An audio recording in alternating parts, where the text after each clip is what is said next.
So I recently came back from Thailand and I spent a few weeks traveling around to a few different cities. I wanted to pack light, so all I brought was my phone and my A6000 to shoot content with. From the cities to the jungles to the beaches, I pretty much covered everything with just these two devices. In this video, we'll be focused on street photography in Bangkok with the Pixel 9 Pro XL. Most of the video footage as well as all of the photos shown throughout this video are taken with this device and edited in Lightroom Mobile with my preset system. This should be a pretty calm and chill video, so follow along as we explore the streets of Bangkok from day to night. I'll be showing you guys a ton of photos, some good and some not so great. But throughout the video, I'll also be dropping a couple of tips and tricks on composition, shooting methods, and just general techniques so that you can turn some of those throwaways into keepers. And as you're watching, let me know in the comments which one of these photos are your favorites. For this street photo walk, we are starting off in Talanoi. I'm sorry if I'm mispronouncing it, but it's a historic neighborhood in Bangkok close to Chinatown. Exploring this area was a treat. It's full of old architecture, narrow alleyways, adorned with street art and other hidden gems, and this whole area has tons of charm and really interesting things to capture. Walking down this street, you can get a sense of how peaceful and serene this area feels. These old bicycles caught my eye and I really liked the texture in this frame. The original photo did feel a bit flat, so I added some more contrast and color in Lightroom with a quick edit. Down another alleyway, I saw this outdoor kitchen setup, and it looked pretty interesting with the pots, pans, and cooking utensils all outside. Although not a super complex scene, I really liked the way the colors work together in this frame. Just a few steps down, I saw some people playing with this cat, and I decided to snap a picture too. I'm really impressed with the amount of detail that you can see in this photo.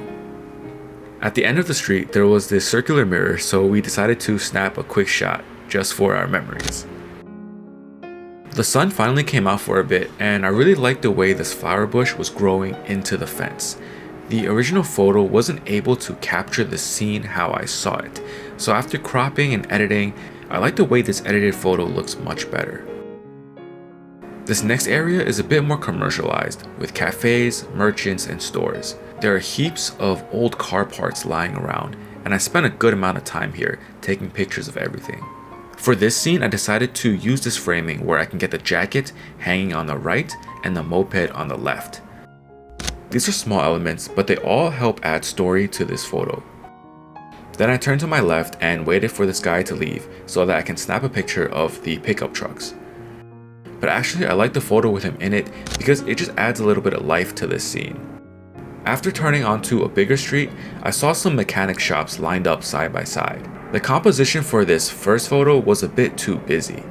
The shot was just overall too wide, so I zoomed in a bit, and this second shot was much better. You can see all of the detail with the car parts and the people being much more clear within the frame. Walking down a few steps, I stopped to take another photo.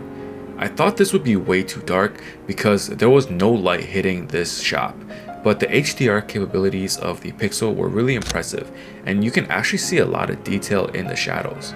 Before heading over to Chinatown, I saw this temple by the water, and there was someone burning joss paper, so I captured this scene because I really liked how all of the colors worked well together.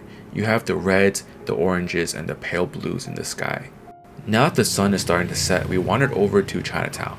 It's actually one of the largest Chinatowns in the world, and there are tons of street vendors, stores, and it gets extremely crowded at night because the whole area basically turns into a huge night market. For this first shot, I wanted to capture the scene where the mopeds are on the left and the people were eating on the right. However, everything looked too small and there was way too much negative space. I cropped it in post and made the composition focus more around the people. I actually really like the way this shot came out, and this photo went from a throwaway to a keeper. As I was walking down the street, I noticed all of these tarp overhangs and they were creating a bunch of layers. I captured this shot of the moped driving by, and I just love how the storefront, the wires, and the overhangs create this depth and complexity. A couple of streets down, there was this dark alleyway that I wanted to capture. And while I was waiting for someone to walk through the scene, I noticed the guy setting up his food cart to my right. So I quickly turned around and used the telephoto lens to capture this shot. It felt a bit dull, so in post I added some contrast and boosted the colors. This feels much more vibrant and lively and fit the mood of the scene. And yes, finally someone did walk through the alleyway, and I really like how dark and grungy it looks with that pop of green in the middle. As the sun was setting, lights and lanterns were turning on, and I saw this oyster bar on the side of the street. I tried using this lantern as a foreground element, but it just didn't come out right. There was way too much depth of field. So I walked around to the front of the stand and I took another photo with the ultra wide. This one was much better and captured the scene beautifully. At this next intersection, I tried capturing this photo of this durian cart with the lanterns in the background.